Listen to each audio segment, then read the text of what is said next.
Good evening. The Stanislaus Local Agency Formation Commission is now in session. Today is Wednesday, October 25th, 2023. It is 6 p.m. Please rise. I pledge allegiance to the flag of the United States of America and to the republic for which it stands, one nation, under God, indivisible, with liberty and justice for all.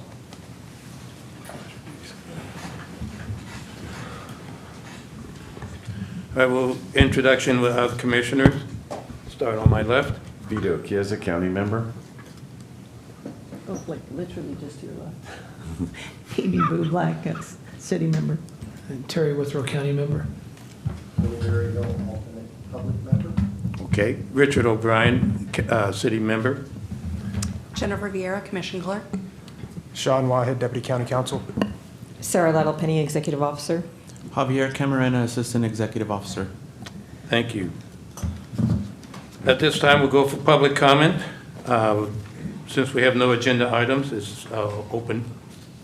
So the first person we have is Mr. Trey Weiler.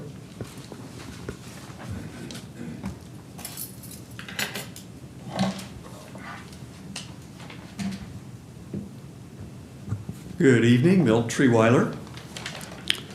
It's a challenge for me to understand my human brothers and sisters. How can we be so close-minded about our future?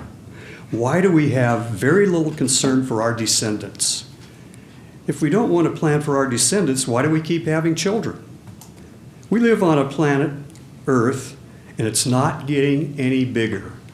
Growth has an expiration date, whether you want to believe that or not. Stanislaus County has the best farmland in the world. And we've got the water to take care of that farmland for 200 years. Turlock has water that we're using. We're recycling our wastewater, and so is Modesto and Ceres. Right now it's going to Del Porto Canyon or Del Porto Water District, but that is ending in 40 years. In 40 years, actually it's 35 years now, we're going to have, in this area, Modesto and Turlock Ceres, we're going to have enough water to irrigate another 20,000 acres. And we have to think about this. You cannot keep putting housing and industry and business on the best prime farmland in the world. I'm not opposed to growth. We've got everything west of I-5, the freeway, and we've got everything east of the Turlock Main Canal. Plenty of room to build. We've got stuff east of Oakdale. Plenty of room to build. The land around Turlock, Ceres, Modesto, Houston is the best farmland in the world. Once that's gone, you're not going to get it back. So we're going to starve our descendants?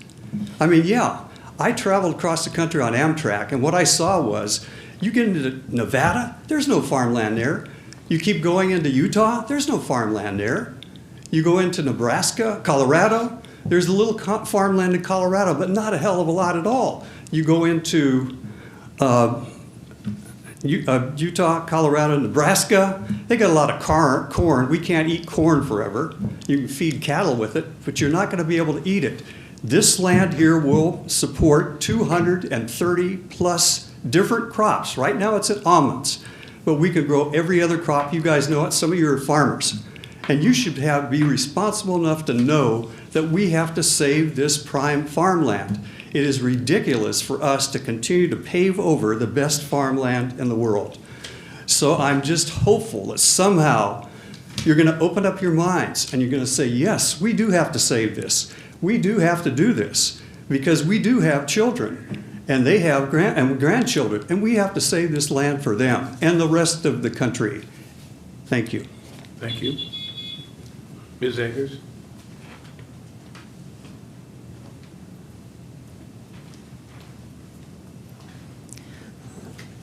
Good evening, Jamie Ayers. I reside at 7730 McHenry Avenue, Modesto, California. That's in the unincorporated area of Stanislaus County, outside the city of Riverbank, but within the proposed project area of Riverwalk. That's a proposed development. You've heard from me many times over the past 2+ years now, talking to you about the concern of a proposed project that would be developed on prime ag land.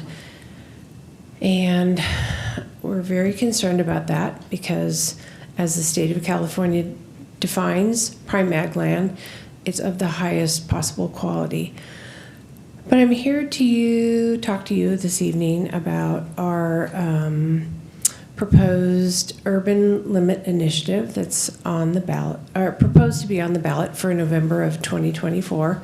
We're very, very close to concluding our signature gathering, and we will be back before you to speak again. And I know that this project will come before you, and we urge you to vote no on it when it becomes before you. So that is concluding my comments tonight. Thank you. Thank you. All right, we'll move forward. Correspondence? There is no other additional correspondence tonight. Thank you. Is there any member that have a conflict of interest? Claim it now. Consent calendar. Everyone has had a chance to review the consent calendar, and anyone need to pull? Or do we have a recommendation? Move to accept. I got a question, Chair. If I wanted to comment on something on the consent calendar, how do I go about doing that? Well, I could ask. Do you have an objection to the consent calendar? If I did, at this point, I don't, but I've been here one time where I really did have an objection to what was on the consent calendar. All right, well, You could pull. I could pull the item that you want if you want me to. Okay. Just say, hey, Chair, could you pull item 6B? And I would be happy to, and then you have a chance to, or 5B, you have a chance to comment on it. Thank you. I appreciate that. Do you have anyone have an objection to the consent calendar? No, a second. We have a The motion. motion to approve and a second. All in favor? Aye. Motion carries 5-0. The other business that we have is the results of the protest hearing and approval of impartial analysis for the Zacharias Baldwin Master Plan. Yes. You can go ahead and go to the second slide. Yep. So just to recap, the commission in July approved the annexation request by the city of Patterson known as the Zacharias Baldwin Master Plan Reorganization. That was conditioned upon a protest hearing for the registered voters and property owners in the area. Staff held that protest hearing on September 20th, and the results of that protest hearing were verified on October 4th. There was over 25% of the registered voters that protested for that annexation, thus necessitating an election to be held by the city of Patterson. You can go to the next. So the next steps in that process, the city of Patterson has been notified of the need for an election, and they need to call for one in 45 days.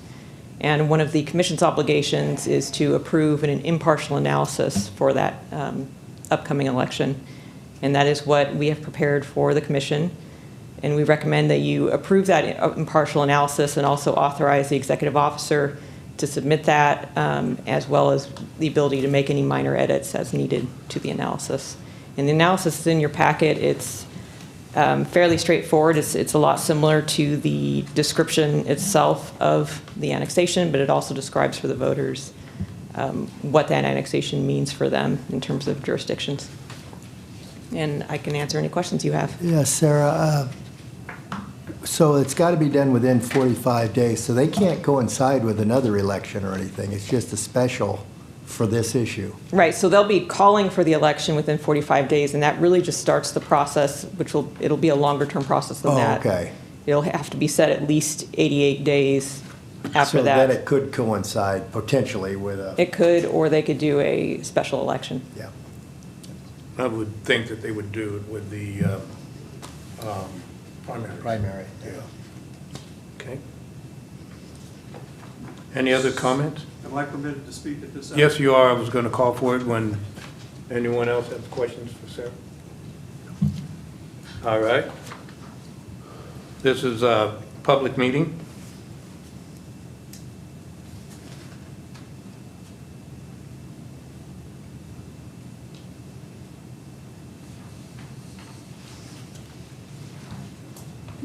Now, this is where I take the other hat, because this is the area that we want the growth to go.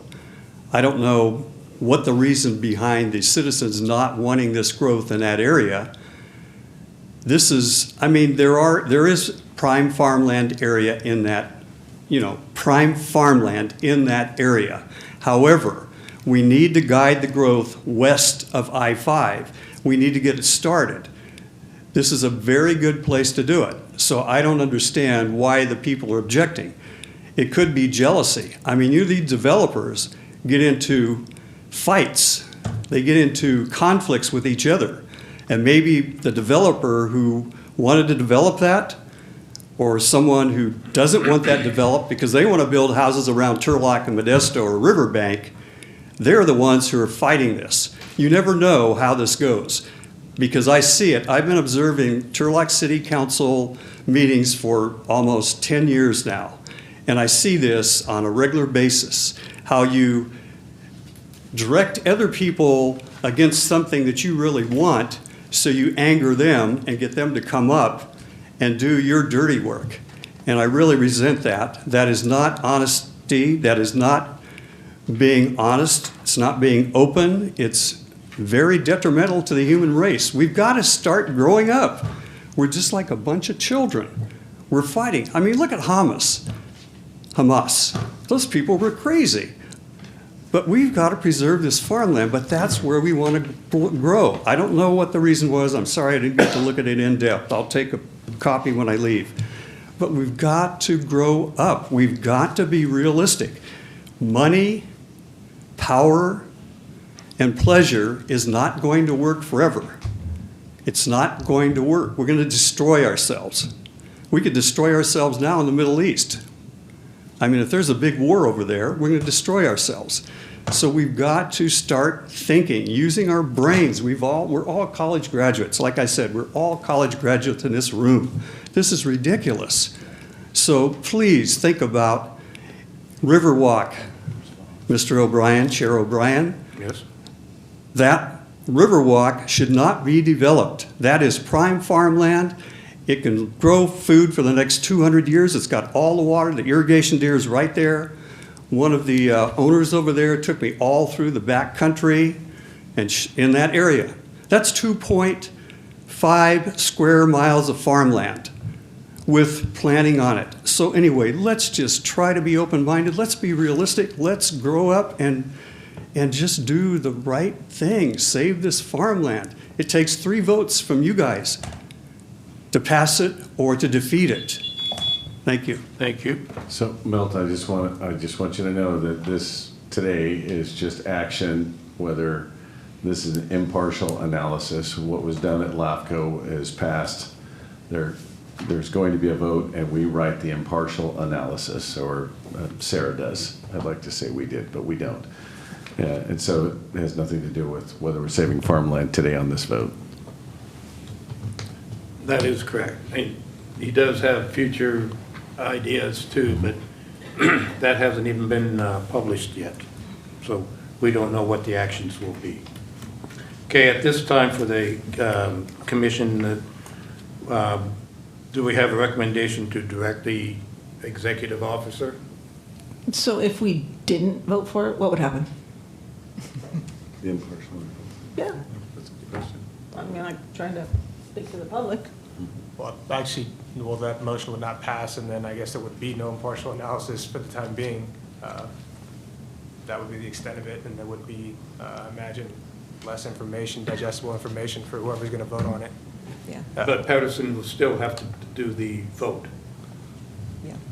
Really, it's a requirement for the commission to adopt it. It's just a matter of if there's any adjustments that need to be made to it at this point. And your action is authorizing me to make minor adjustments to it to make it happen. So it's really procedural. Understood. Thank you. Okay, motion approved. I have no changes. A second on that. Okay, all in favor? Aye. Motion carries 5-0. Oop, gotta go back to the agenda. All right, are there any commissioner comments? I have no additions. Right now, we're gonna go to number 11, closed session, which is performance evaluation. Members of the public may comment for no more than 3 minutes on our items going into closed session. Do we have any public comment? Seeing none, we're going to go to closed session.